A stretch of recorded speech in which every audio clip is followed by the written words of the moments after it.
الرحمن الرحیم رب اشرح لي صدری ويسر لي امری واحلل عقدة من لسانی یفقهوا قولی رب زدنی علما وارزقنا فہما رب ارحمهما كما ربیانی صغیرا۔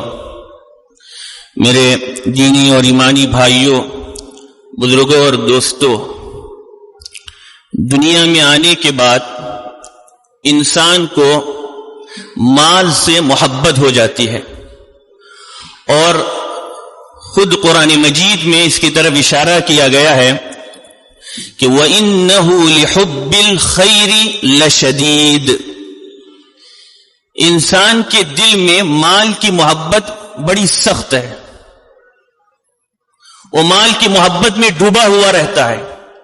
تو انسان کی ایک فطری کمزوری ہے، لیکن سوال یہ ہے کہ شریعت اسلامیہ میں، جس شریعت کے اندر زندگی کے ہر شعبے میں رہنمائی کی گئی، ہر چیز کے متعلق تفصیل سے بتلایا گیا، اس شریعت مطہرہ میں مال کے سلسلے میں کیا رہنمائی دی گئی؟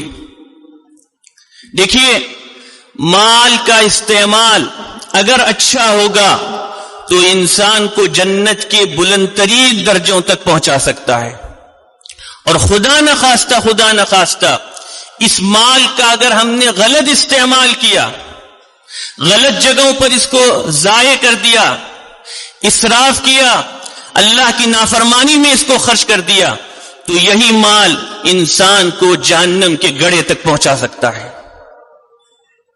چنانچہ آپ دیکھیے قرآن مجید میں بار بار مال کو اللہ کے راستے میں خرچ کرنے کی ترغیب دی گئی ہے۔ کتنی آیتیں ایسی ہیں جس میں اللہ تعالیٰ بندوں کو مخاطب کر کے کہتا ہے کہ اگر تم یہ مال اللہ کے راستے میں دے دو گے تو اللہ 10 گنا نہیں، 700 گنا نہیں، پتہ نہیں بے حساب اللہ تعالیٰ تم کو واپس لوٹائے گا۔ دیکھنا یہ ہے کہ صحابہ کرام رضوان اللہ علیہم اجمعین اور خود ہمارے سرکار دو عالم صلی اللہ علیہ وسلم نے مال کے سلسلے میں کیا رویہ اپنایا تھا۔ کھلی ہدایتیں موجود ہے، واضح رہنمائی موجود ہے، ایسے واقعات موجود ہے کہ اگر تاریخ کی متواتر شہادتیں نہ ہوتی اور تاریخ میں وہ ریکارڈ اگر محفوظ نہ ہوتا تو لوگوں کا اس پر یقین کرنا مشکل ہوتا کہ دنیا میں ایسے انسان بھی گزرے ہیں۔ کئی آپ کو مثالیں ملے گی۔ ایک وہ مثال ہے کہ دنیا ان کے پیروں پر آئی لیکن انہوں نے دنیا کو ٹھکرا دیا۔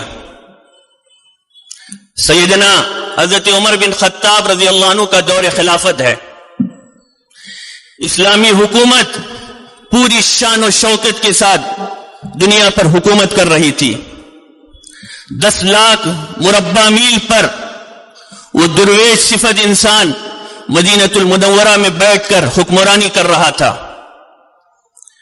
اس وقت دنیا کی 2 سپر پاور طاقتیں تھیں، جس کو روم اور ایران کہا جاتا تھا، جیسے کہ کسی زمانے میں امریکہ اور روس کی طاقت ہوا کرتی تھی۔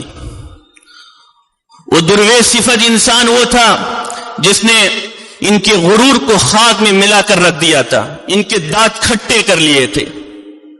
وہ بڑی سادگی کے ساتھ زندگی گزارتا تھا۔ شام جو رومی سلطنت کے قریب ہونے کی وجہ سے تہذیب و تمدن کا ایک مرکز بن گیا تھا، اس شام پر جلیل القدر صحابی اور جن کا شمار عشرہ مبشرہ میں ہوتا ہے، حضرت ابو عبیدہ بن جراح رضی اللہ عنہ گورنر تھے۔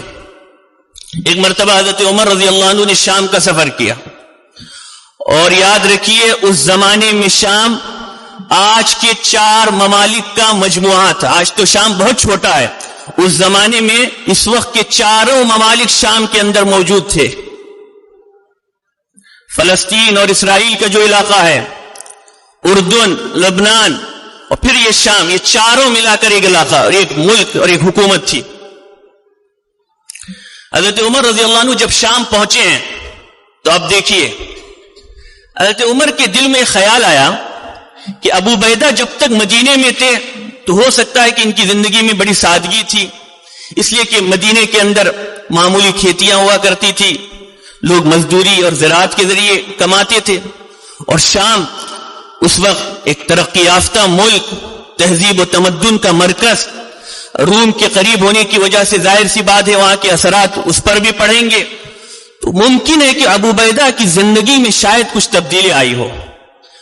تو حضرت ابو عبیدہ سے انہوں نے کہا کہ ابو عبیدہ میرے بھائی، میں تمہارا گھر دیکھنا چاہتا ہوں۔ حضرت ابو عبیدہ نے جواب دیا کہ حضرت، میرا گھر دیکھ کر آپ کیا کریں گے؟ سوائے آنکھیں نچوڑنے کے تو آپ کو کچھ نہیں ملے گا، یعنی آپ دیکھ نہیں سکیں گے، اس لیے مت کہیے۔ لیکن بہرحال حضرت عمر نے کہا نہیں، میں دیکھنا چاہتا ہوں۔ تو جب حضرت عمر نے دوبارہ کہا تو ان کو لے کر چلے اپنے گھر۔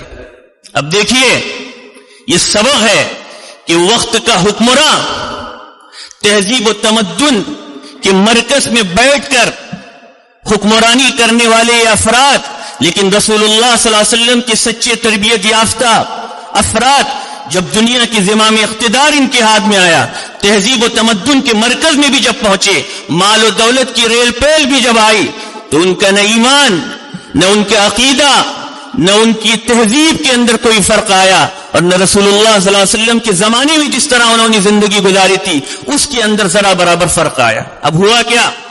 لے کر چلے، بستی ختم ہو گئی، ان کا گھر نہیں آ رہا ہے۔ حضرت عمر نے پوچھا، رے کہاں لے کر جا رہے ہو؟ کہا میرے گھر میں لے کر جا رہا ہوں۔ آبادی ختم، جنگل میں پہنچ گئے، اور بہت دور جانے کے بعد ایک جگہ جا کر کھڑے ہوئے، ایک جھوپڑا تھا، گھاس پھوس کا ایک جھوپڑا تھا۔ یہ کیا ہے؟ امیر المومنین، یہی میرا گھر ہے۔ اندر گئے تو سوائے ایک مسلح کے کچھ بھی نہیں تھا۔ تمہاری یہی کل کائنات؟ طاق سے ایک پیالہ نکالا، پیالے میں دیکھا تو پانی اور کھجور کے کچھ سوکھے ہوئے ٹکڑے، کھجور نہیں، روٹی کے ٹکڑے پانی کے اندر بھگوئے ہوئے۔ پوچھا کیا ہے یہ ماجرا؟ کہا امیر المومنین، میری کل کائنات یہی ہے۔ خلافت اور حکومت کی ذمہ داریاں چونکہ سر پر ہے، اس لیے خود کھانا نہیں بنا سکتا۔ ایک عورت ہفتے میں ایک مرتبہ آ کر پورے ہفتے کے لیے روٹیاں بنا دیتی ہے، میں اسی روٹی کو پانی میں بھگو کر ایک دن میں اس کے چند ٹکڑے کھا لیتا ہوں، یہی میری کل زندگی ہے۔ کہا یہی تمہارا سامان؟ کہا یہی سامان ہے، اور قبر تک پہنچانے کے لیے یہی سامان میرے لیے کافی ہے۔ یہ دیکھنا تھا منظر، سیدنا عمر بن خطاب رو پڑے اور کہا ابو عبیدہ، اللہ کے رسول کے بعد ہم میں سے ہر ایک کی زندگی میں تبدیلی آئی، لیکن تمہاری زندگی میں کوئی تبدیلی نہیں آئی۔ یہ تھے صحابہ کہ دنیا کی طاقتیں پیروں پر آ کر ان کی گر گئی، لیکن منہ اٹھا کر انہوں نے دیکھنا بھی گوارا نہیں کیا۔ اور یہ ایک اور دو نہیں، بزرگوں اور بھائیوں، صحابہ کے واقعات سے تاریخ کی کتابیں بھری ہوئی ہے۔ ہم وہ قوم ہیں جن کے پاس اتنا سرمایہ ہے، اسلاف کا ایسا ذخیرہ ہے کہ کسی دوسروں کی طرف ہمیں آنکھ اٹھا کر دیکھنے کی بالکل ضرورت نہیں۔ صحابہ کی زندگی اگر ہم پڑھیں گے تو معلوم ہوگا، دل میں ایک روشنی ملے گی، ایک طاقت ملتی ہے، ایک جذبہ ملتا ہے، اور زندگی گزارنے کا مزہ ملتا ہے۔ آج مشکل یہ ہے، آج مصیبت یہ ہے کہ ہم نے صحابہ کا مطلب یہ سمجھ لیا کہ خلفائے راشدین کے نام معلوم ہو گئے، عشرہ مبشرہ کے نام معلوم ہو گئے۔ ارے آپ غور کیجئے، سن 2 ہجری میں جنگ بدر ہوئی ہے، اور صرف جنگ بدر میں 313 صحابہ موجود تھے۔ احد کی لڑائی میں 1000 صحابہ موجود تھے۔ ہم کتنے صحابہ کی حالات زندگی سے واقف ہیں؟ آج رونا ہے کہ زندگی میں سکون نہیں ہے، حالات بس سے بدتر ہوتے جا رہے ہیں، تکلیفیں اور پریشانیوں کا سامنا کرنا پڑ رہا ہے۔ کہاں ہے ہمارے سامنے ہمارے ان اسلاف کے واقعات جن کو پڑھ کر اور جن سے روشنی حاصل کر کے ہم اپنی زندگی کو آسانی کے ساتھ کامیابی سے ہمکنار کر سکتے ہیں؟ ایک واقعہ یہ۔ اب اس صحابی کا واقعہ دیکھیے جس کو اللہ نے مال و دولت سے نوازا تھا، سیدنا حضرت عثمان غنی رضی اللہ عنہ، مالدار صحابہ جنہوں نے اپنے مال سے اسلام کی بہت بڑی مدد کی، اور غزوہ تبوک کے موقع پر خوش ہو کر حضور اکرم صلی اللہ علیہ وسلم نے ان سے فرمایا تھا، عثمان آج کے بعد تمہارا کوئی عمل تم کو نقصان نہیں پہنچائے گا۔ حضرت عثمان رضی اللہ عنہ کے زمانے میں بلکہ حضور اکرم صلی اللہ علیہ وسلم نے ایک آدمی کو ان کے پاس بھیجا. وہ حضور صلی اللہ علیہ وسلم سے کچھ مانگنے کے لیے آئے تھے, تو حضور نے کہا عثمان کے پاس جاؤ. عثمان کے پاس چلے گئے. اب جب گھر کے دروازے پر پہنچے ہیں, اس زمانے میں چھوٹے گھر ہوا کرتے تھے, اتنے بڑے گھر, شاندار اور مضبوط گھر نہیں ہوا کرتے تھے. تو اندر سے آواز آئی, اور آواز یہ آئی شوہر اور بیوی گفتگو کر رہے ہیں, اور شوہر حضرت عثمان اپنی بیوی کو اس بات پر ڈانٹ رہے ہیں کہ تم نے چراغ میں تیل کا زیادہ استعمال کیوں کیا. اتنی سی بات, چراغ میں تیل کا استعمال کیوں کیا, بس. اب ذرا جائزہ لینے کی ضرورت ہے کہ ہم کہاں مال خرچ کرتے ہیں, ہماری ترجیحات کیا ہے, ہمارے مال کہاں خرچ ہو رہے ہیں. اور ان کے واقعات آپ دیکھیے. اب وہ نا امید ہو گئے. ارے جو آدمی اپنی بیوی کو تیل کتنا لگے گا, 1 درہم, زیادہ تیل استعمال کرنے پر اپنی بیوی کو ڈانٹ رہا ہے, وہ آدمی مجھے کیا دے گا. تو واپس چلنے گئے. پھر ارادہ آیا, حضور نے بھیجا تو پھر ایک مرتبہ بتا کر تو دیکھیں. واپس آئے اور دروازہ کھٹکھٹایا. باہر آ گئے. حضرت پوچھا کیا ہے, کہا حضور نے بھیجا ہے. ہاتھ پکڑا اور لے گئے, اور ایک جگہ پہنچے جہاں پر ان کا مال تجارت رکھا ہوا تھا بڑی مقدار میں. کہا یہ پورا مال تمہارا.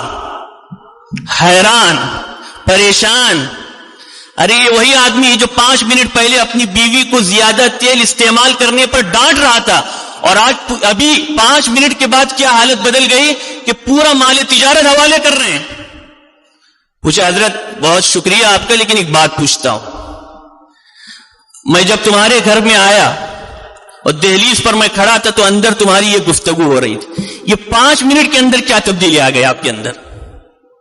میں مفہوم بیان کر رہا ہوں کہ تھوڑی دیر کے اندر آپ کے اندر تبدیلی کیا آ گئی. اس وقت انہوں نے جو جملہ کہا تھا, بزرگوں آج بھائیوں دل کے کانوں سے سننے کی ضرورت ہے. انہوں نے کہا تھا ہم وہ قوم نہیں ہیں جو دنیا میں عیش و عشرت کے لیے پیسے خرچ کرتے ہیں, جو عیش و عشرت کے لیے دنیا میں کماتے ہیں.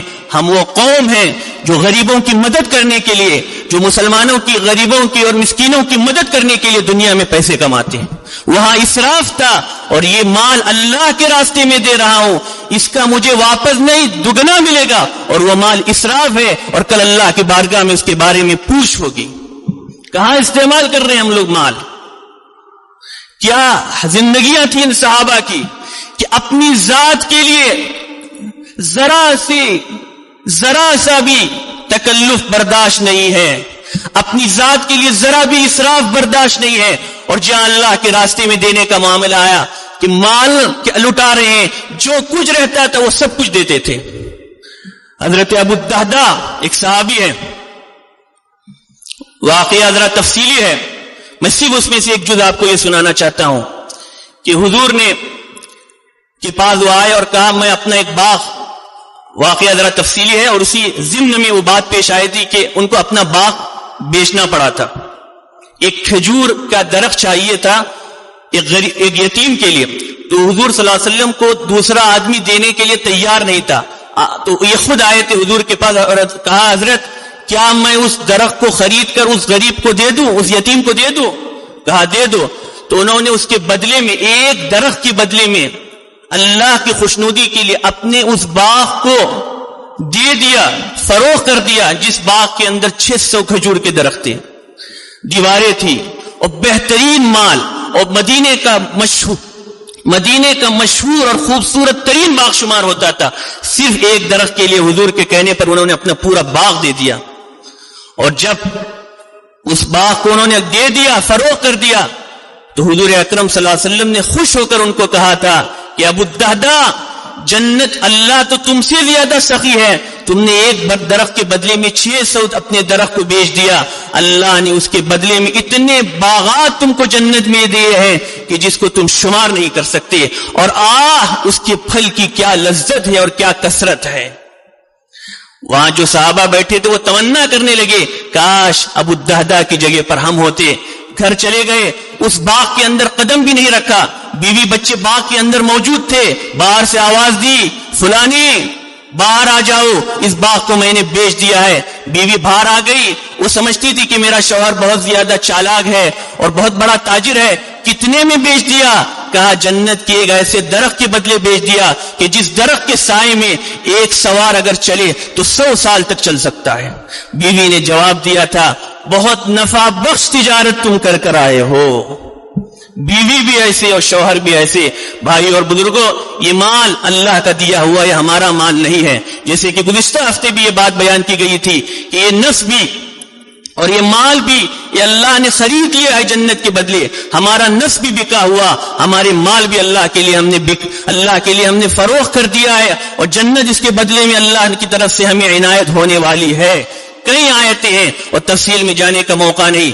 دیکھیے صدقات کے اندر دو باتیں ہیں، ایک ہے فرض زکوٰۃ جس کو دینا ضروری ہے، اور ایک ہے سنت صدقات کہ وقتاً فوقتاً آدمی اللہ کے راستے میں لٹاتے رہے، اور صدقہ دینے سے مال کم نہیں ہوتا۔ صاحب رسول اللہ صلی اللہ علیہ وسلم نے فرمایا ما نقص الصدقۃ من مال، صدقے سے مال کم نہیں ہوتا بلکہ مال کے اندر اور اضافہ ہوتا ہے۔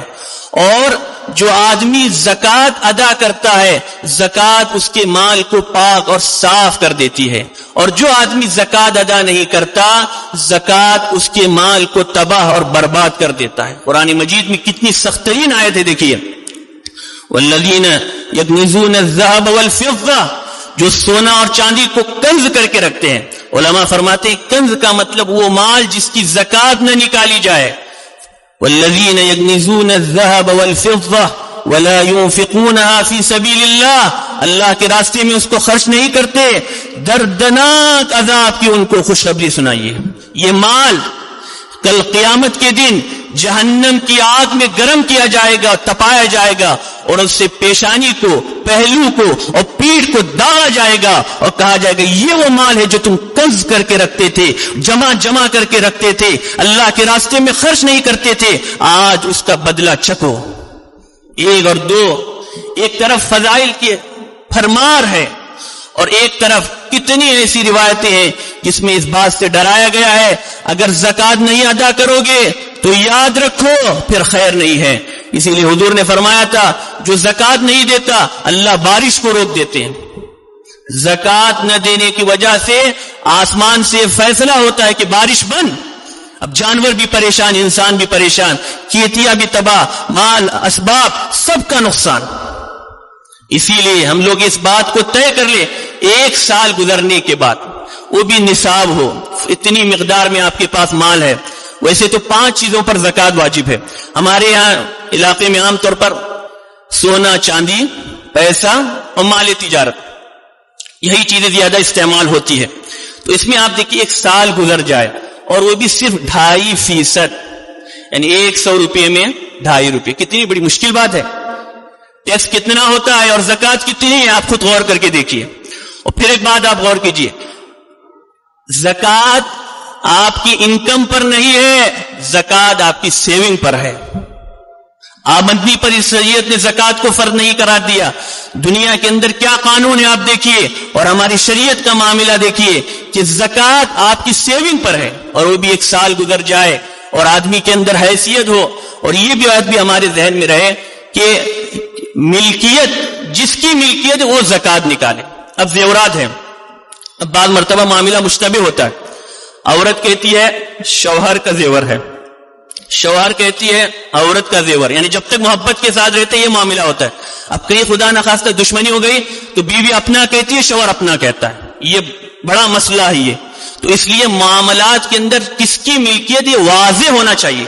کئی مسائل اس سے پریشانی کے اندر پڑ جاتے ہیں، مسائل حل نہیں ہوتے اس لیے کہ مسئلہ صاف ہی نہیں۔ ارے کس نے دیا، کس کا ہے، لکھا ہوا ہے، کچھ وٹنس ہے، کچھ گواہ ہے، کچھ بات واضح نہیں، اب لڑائی اور جھگڑے۔ تو بعد میں یہ کہنا چاہ رہا ہوں کہ جس کی ملکیت ہے اس کو زکوٰۃ نہیں۔ عورت کی ملکیت میں اگر زیورات ہے تو عورت کو چاہیے کہ وہ اپنے زیورات کے زکوٰۃ نکالے، مرد کو چاہیے کہ وہ اپنے پیسے ہے یا مال تجارت اس کی زکوٰۃ نکالے۔ ہاں اگر شوہر خوشی سے بیوی کی رضامندی کے ساتھ اس کی زکات نکالتا ہے تو اس کی اجازت ہے، لیکن یہ مسئلہ عورتوں کو بھی معلوم ہونا چاہیے، مردوں کو بھی معلوم ہونا چاہیے کہ جس کی ملکیت ہے اس پر زکات واجب ہے۔ بہرحال یہ تفصیلات میں جانے کا بھی وقت نہیں ہے، اس لیے کہ بہت سے مسائل اس کے ہیں، آپ اپنے شہر کے اپنے علاقے کے علماء سے پوچھ کر اللہ کے لیے جانکاری حاصل کر کے زکات نکالے، ورنہ اکثر یہ ہوتا ہے یا تو لوگ زکات نہیں نکالتے یا زکات نکالتے بھی ہیں تو حساب نہیں کرتے، اتنی زکات باقی رہتی ہے، یہ مال کو تباہ اور برباد کر دیتی ہے اور انسان کو احساس بھی نہیں ہوتا۔ آدمی آ کر کہتا ہے میرا فلاں خسارہ ہو گیا، 10 لاکھ کا مال ڈوب گیا، 10 لاکھ کا مال پکڑا گیا، اور کیوں گیا؟ زکات تم نے حساب کے ساتھ نہیں نکالا۔ تو زکات کو حساب کے ساتھ نکالنا ہے۔ زکات اگر صحیح طور پر ادا کی جائے گی پھر آپ دیکھیں گے معاشرے میں امن پھیلے گا، معاشرے سے انتشار ختم ہوگا، چوریاں ختم ہوگی، کرائم ختم ہو جائیں گے اور پورا معاشرہ ایک اچھی سمت اور رفتار کی طرف آگے بڑھے گا۔ دنیا سے اور معاشرے سے غربت کا خاتمہ اسی وقت ہو سکتا ہے جب صحیح طور پر زکات کو نکالا جائے۔ اگر زکات نکالی جائے گی تو پھر معاشرے سے غربت کا خاتمہ ہو سکتا ہے، اور اگر ہم نے زکات نہیں نکالی تو دنیا میں جتنی بھی کانفرنس آپ بلائیے، جتنے بھی جلسے بلائیے کہ دنیا کا بڑا مسئلہ ہے غریبی کو ہٹاؤ اور غریبی کو دنیا سے ختم کرو، خدا کی قسم نہیں ہو سکتا جب تک وہ قانون دنیا کے اندر نافذ نہ ہو جو 1400 سال پہلے سیدنا محمد الرسول اللہ صلی اللہ علیہ وسلم کے ذریعے سے انسانیت کو ملا تھا، اور جس قانون کے سائے میں انسانیت نے خوشیوں کے ساتھ زندگی گزاری تھی اور بہاریں دیکھی تھی، وہی قانون وہی نظام دنیا کو کامیاب کر سکتا ہے۔ بس انہی چند باتوں پر میں اپنی بات کو ختم کرتا ہوں۔ جو کچھ باتیں کہی گئی ہے اللہ تعالیٰ مجھے بھی عمل کرنے کی توفیق عطا فرمائے اور آپ کو بھی توفیق عطا فرمائے۔ وآخر دعوانا الحمدللہ۔